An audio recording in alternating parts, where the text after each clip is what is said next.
France میں پاکستان کے سفارت خانے نے پیرس میں یوم پاکستان کی مناسبت سے استقبالیہ کا اہتمام کیا، جس میں فرانسیسی حکومت کے عہدیداران، منتخب نمائندوں، عسکری حکام، ماہر تعلیم، تاجروں اور میڈیا کی بڑی تعداد نے شرکت کی۔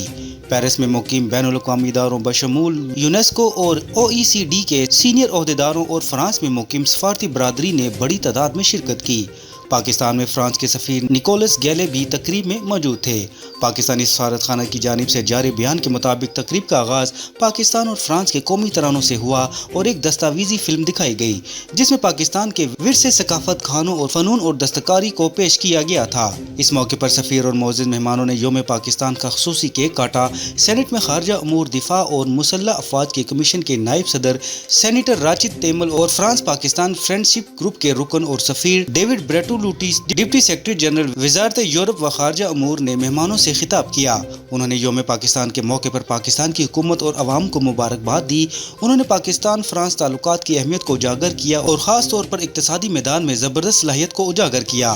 مہمانوں کا خیر مقدم کرتے ہوئے فرانس میں پاکستان کی سفیر ممتاز زہرا بلوچ نے پاکستان کے صدیوں پرانے کثیر النسل، کثیر الثقافتی اور کثیر اللسانی ورثے اور جمہوری ترقی پسند پاکستان کے مزاج کو برقرار رکھنے کے عزم کے بارے میں بتایا۔ انہوں نے بتایا کہ گزشتہ کئی دہائیوں میں پاکستان نے جمہوری اداروں کو مضبوط کیا ہے، عدلیہ کو بااختیار بنایا ہے اور انسانی حقوق کے فروغ اور خواتین کو بااختیار بنانے کے لیے تاریخی قانون سازی کی ہے۔